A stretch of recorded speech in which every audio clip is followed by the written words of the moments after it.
John, what sort of work was or were Heleny and Jane doing?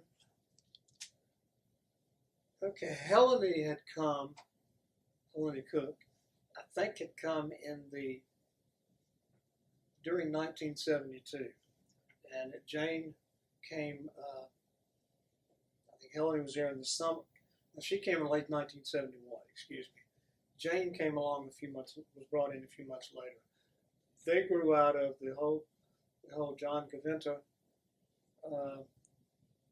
work about the American Association and the film that was done that discussed through John and Neil yesterday.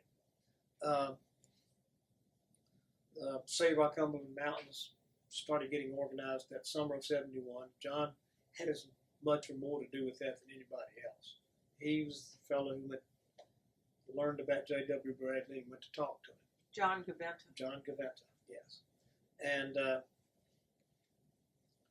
out of that work over the winter, and I don't really recall in depth what was done, but Heleny and Jane had an apartment in La Follette, and they continued to do organizing work, other work showing the film, going into communities, assisting people who had been, like Lewis Lowe, who John Williams represented, whose property had been ruined by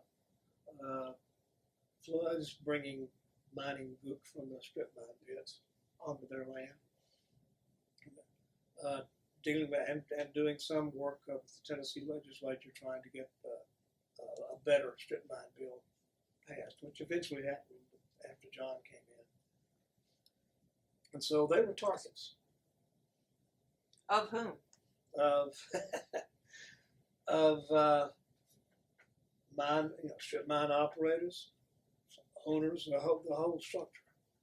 And of course, the ones who would have most likely been involved in burning their house were the low guys on the totem pole, the people working in the, working the heavy equipment or working in strip pits or somebody in their family. Kind of like the Yablonsky killers. The lower rungs did their dirty work.